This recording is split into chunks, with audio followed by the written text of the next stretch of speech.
My name's John Bartolomeo. Everybody calls me Johnny Bart. This is my YouTube channel. Hang out, get educated about prison without going to prison.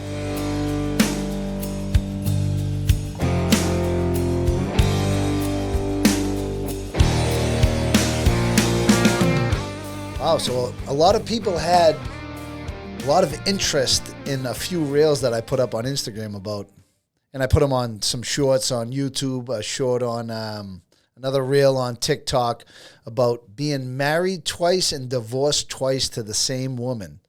And everybody had a lot of questions. So, no, there was no honeymoon. No, there was no conjugal visits in prison, in federal prison. So conjugal visits, I think they have conjugal visits, I think, in 2 states. They have them in California at one institution and in New York, upstate, in one institution. I might be wrong on the number of institutions. There might be 2 or 3. But the way that it was explained to me from people in both of those states that have done time was there is one institution in New York and one institution in California. Not 100% sure about California, but in New York, somebody had told me that there was one institution that did it. And you had to get to that institution.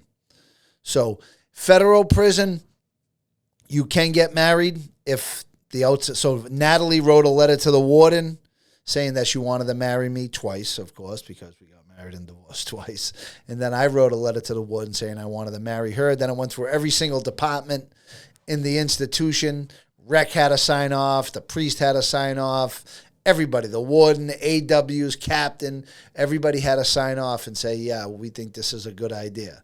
So it's basically just kind of a routine signature, like at the very bottom of that. Like, so recreation, yeah, they're going to sign it. The chaplain, they know that you're trying to get married, but like the lieutenants and all that had to they would just sign off on it. But the warden is the one that had to really give you permission. So it's not, you can just get married if you want. Like, say, I'm just going to call some girl up here and get married tomorrow. You can't do that. You have to make appointments. You have to okay it with staff. Natalie had to go to the outside city hall, get a marriage certificate, contract somebody to come up to the prison, a justice of the peace or a priest, whoever you wanted to do the ceremony. The prison would give you a time. If anything happened in the prison and there was a lockdown or something, nothing was happening. So everything kind of just basically had to go right for that to happen. And the 2 times that I got married, it did. And there were other couples. So, for instance, what happens is that, like, if you bring up this, theory, I'm trying to get married in prison, they will give you, like, the prison has, like, 3 dates for, like, the year. They're like, we're going to do it, like, maybe quarterly, every 3 months on a certain day. Like, I remember in Lee County, there was a Friday night visit from, like, 5 to 8. People could come up and visit you. And what they had done was way beforehand is they would pick out a date. I think ours was on May 11th, 2007. That's my marriage date, 5/11/2007, my first marriage.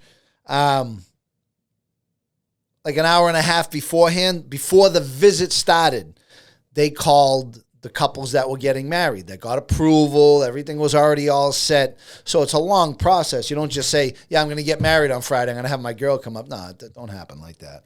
So what happened was, I believe when I got married, and probably Natalie has a better memory than I do.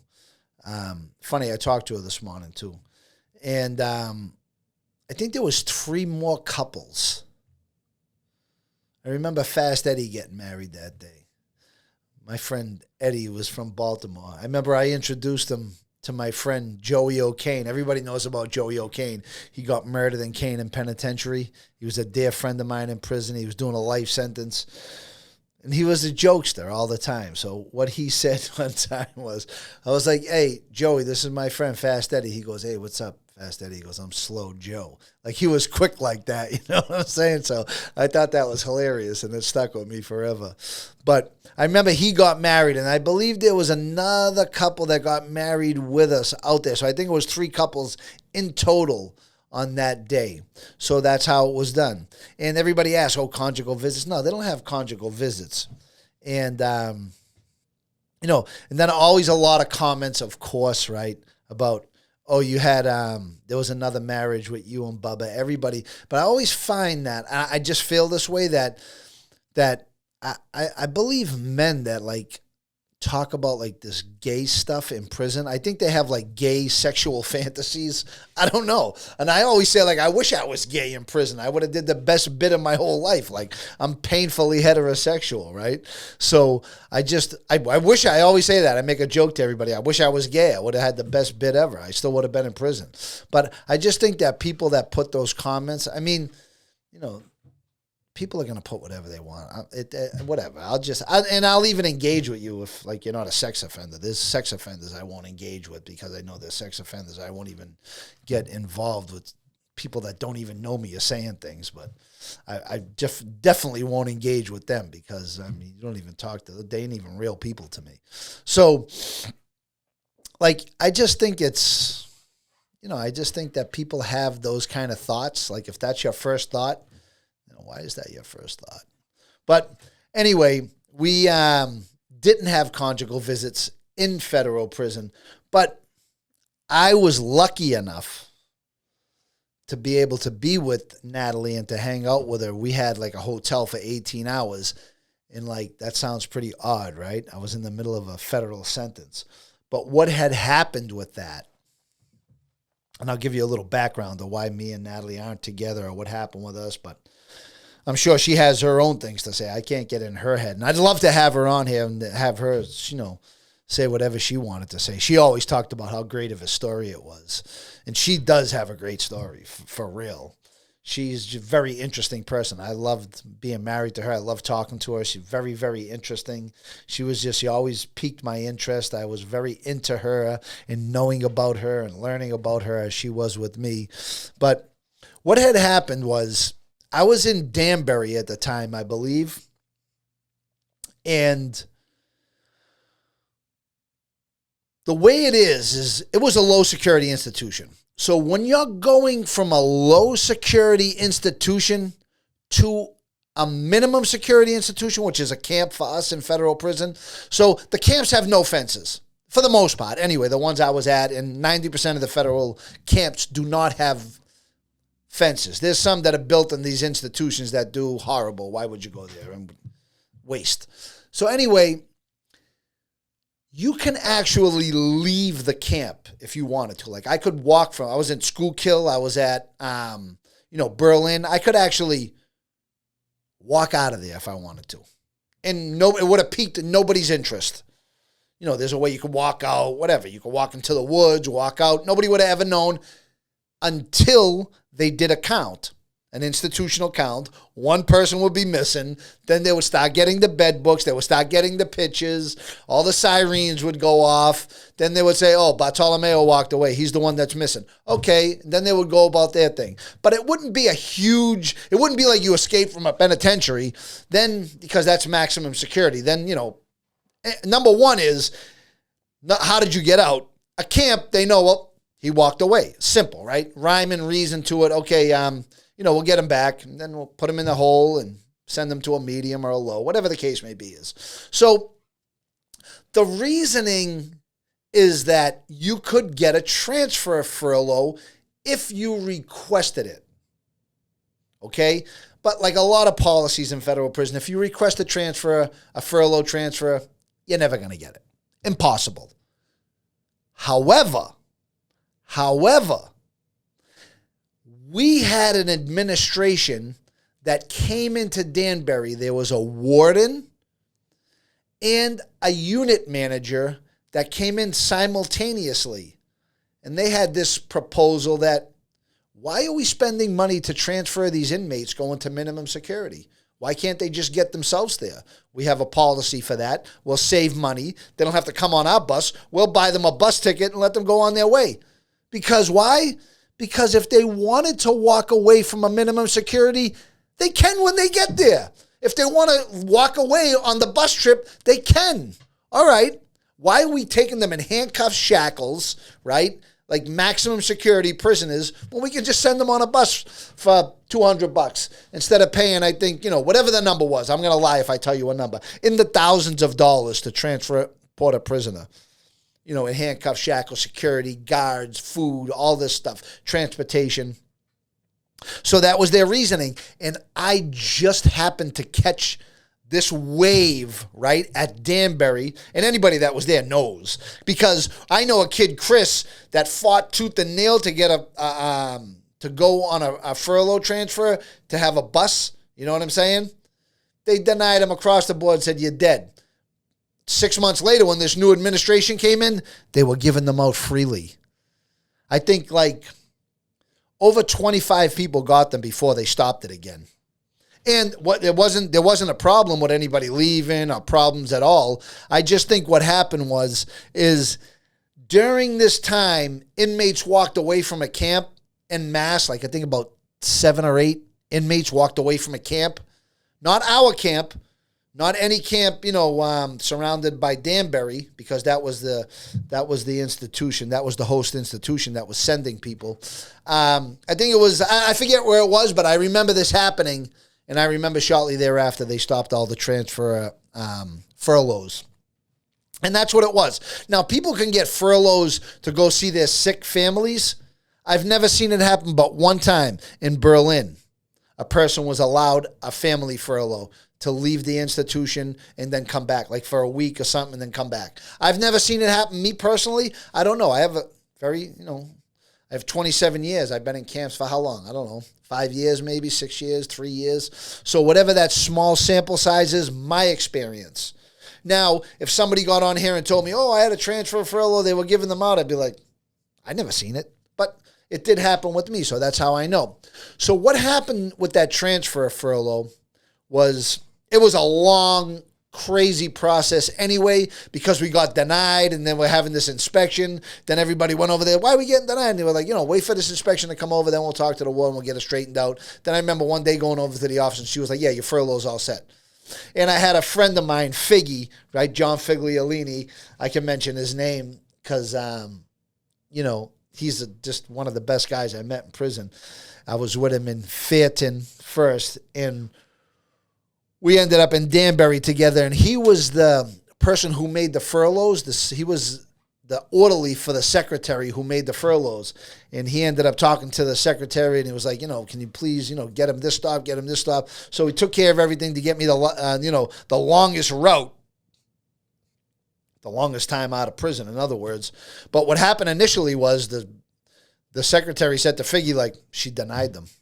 They didn't even want to come talk to me. I wouldn't go to the chow hall. I was tripped out. I didn't want anything to happen. I was paranoid that everybody was talking about my furlough. They weren't going to let me go. Then, my friend Chinese John Willis, he used to come over every day. Yeah, don't worry, everything's good. Then, they wouldn't come over for a day. And I walked over to them. I was like, yo, what's up? And they were like, man, we don't want to tell you. You got denied. But ended up happening. That was just for a couple of days till this inspection was over. Me and about 5 or 6 other people that have furloughs were like, oh, my God, they denied us. What the hell? We were this close to going. But we ended up getting them back. And she ended up, we did great on the inspection. And she said, you guys did great. You deserve the people that are, we're going to have like a little bonus something for the institution. Guys that are going on furloughs are still going on furloughs. So, it was a big thing. And what happened was, according to policy, to have a transfer furlough, to go from a camp to another camp, you can have your family come and transport you. But I wasn't going from a camp. Remember, I was going from a low to a camp. So policy dictates that you have to take a bus, which was great for me because they gave me money for a bus ticket. I had 18 hours. Natalie came up, of course, waited at the bus station. I bought the bus ticket, went to her truck, and, when we got to the truck, when me and her finally did see each other, because I didn't tell her anything. I didn't tell her that I was going to a camp because I was waiting for the furlough. And she was like, hey, do you want me to come up this weekend? And I was like, nah, not really. So let's hold off. She thought I was kind of blowing her off. Like, why are you blowing me off? And I wanted to wait until everything came together when I was getting the furlough. Then I got denied. I didn't want to call it. Then I got it back. So I kind of wanted to wait till everything came together. So when everything finally did come together, she was like, oh, now you want me to come up? I'm like, yeah, you can come up now. But I didn't want to spoil it over the phone. I wanted to have her face-to-face at a visit. So in Danbury, I got to tell her everything that happened. Just all the drama, the twists and the turns, how we got denied. But, you know, it was a great story. But the way I told her was, because just remember, me and Natalie were together in Lee County Penitentiary. It was the most restrictive environment. You could basically even hold hands over a table. So what happened, I was like, yeah, you know, they said I might be able to go to a camp. Now, this is already after I got everything. And she was like, really, a camp? And I was like, yeah, where would you want me to go? And she was like, well, Schuylkill's not really that close, but it's probably the closest. And I go, what would you do if I told you that I'm going to Schuylkill camp? And she was like, get out of here.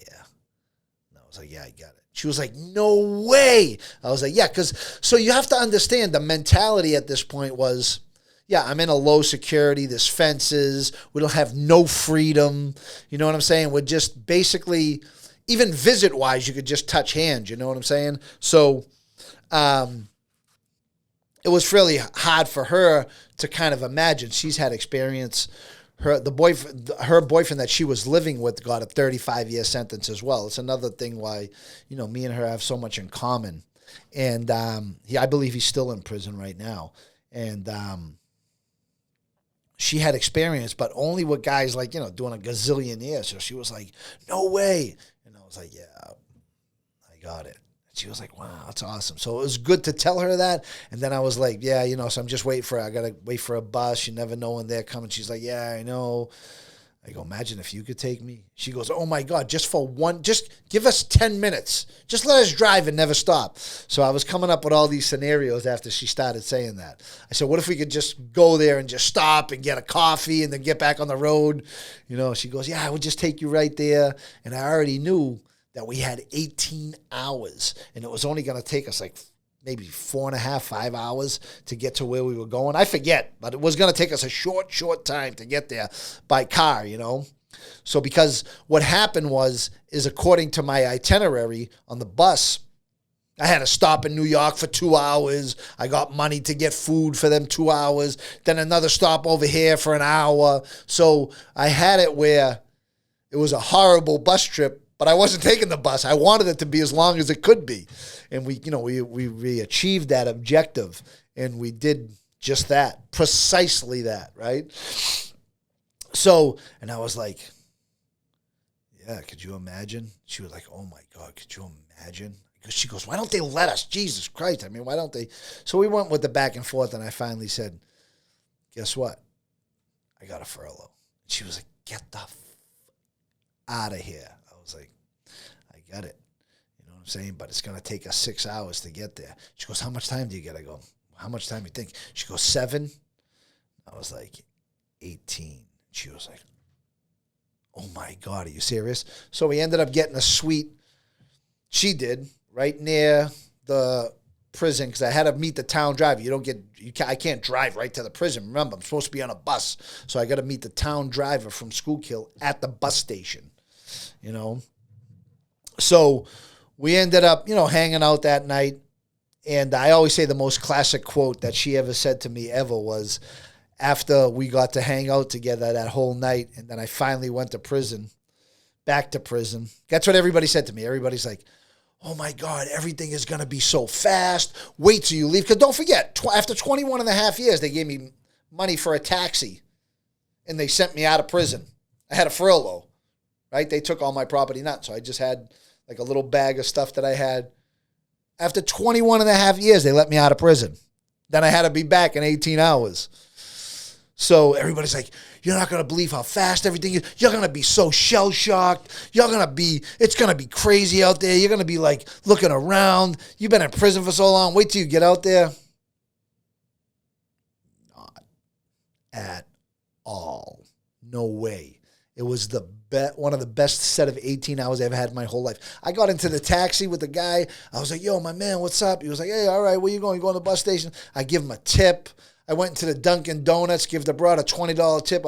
She was like, oh my God. I was like, listen, it's the best day of my life. It's going to be the best day of your life too. You know what I mean?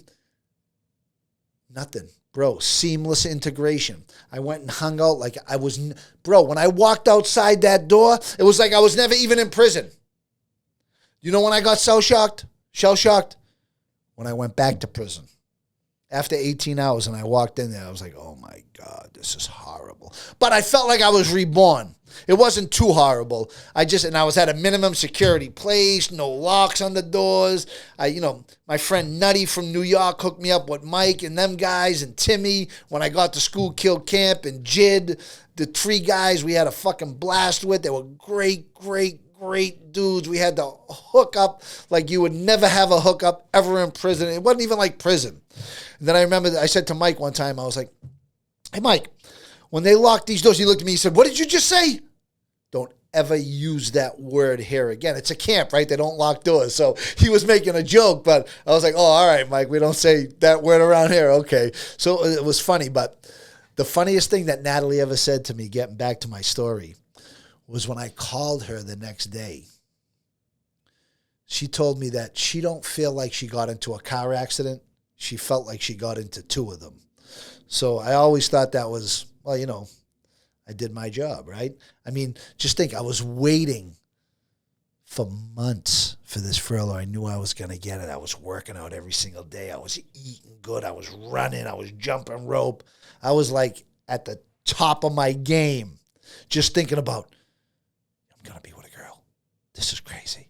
After 21 and a half years, I'm going to end up being, and Natalie was a knockout too. Like everything about her, like I couldn't have made anybody that I liked any better, right? She was short. She was beautiful. She had long hair. She was small. Oh my God. It was like, she was like a dream girl to me. So she was like the ultimate, I was like, I'm going to be with like a movie star right now. I'm not even like I'm going to be with a girl that like my friends are going to get me, or like something goofy like that, right? I'm going to be with like somebody that like I have a huge connection with already, that we sat and talked for days, months even, on the phone, letters. I mean, we connected on every single level. So it was pretty amazing. And then when she said that, I was like, I feel like I did what I was supposed to do after she said that. So that was a pretty amazing time. And that's how I got to be with Natalie, not through a conjugal visit or anything like that, And now, what you have to do is you have to understand how this whole thing played out to understand the dynamic of why, things went bad with me and Natalie. At right around this time, so now, after I explain all this stuff about the furlough, we get there, everything is going phenomenal. Now it's like, now we're stepping down. We went from all the way to a penitentiary, which is the most restrictive environment, to a camp, which is like you greet your visitors at the door coming in. Like, it's like complete freedom. It's one step away from freedom. And at that time, I got a motion allowed in the courts to fight my career offender designation in court. And that's hard to do. I had to get permission to file a 2255. And very seldom are they granted. And they granted me the permission to argue it because it was such a meritorious case. And then Bernie Grossberg helped me with that. We went back and forth forever and ever and ever. Thought we were going to win. We had it. And I'll let you know that I did win in court. I won. The judge said to me that you are no longer a career offender. But then they killed me and they said, however, it does not affect the length of your sentence. Wow, crusher. Anyway, so you know the outcome of that. But think about the psychology of this, right? So Natalie's thinking, now, we had this furlough, we hung out. Then I was leaving the camp anyway. It was a camp. I was just leaving, going to the hotel for a few hours and coming back. There was a way to do it, whatever the case may be. I'm not going to get into all that, but I did it. I left. I came back. So we're sitting in the hotel room for like a couple hours at a time on a tablet, just chilling, like watching stuff on tablet, chilling. So, and then I got this thing going on in court where I'm probably going to win. Natalie's thinking the next logical step is home.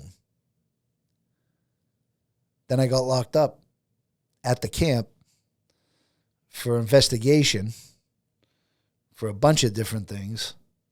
And they transferred me after being in the hole for like 3 or 4 months. They transferred me to Elkton, Ohio, all the way on another side of the country, right? And with a fence around it, not a camp. It's a low.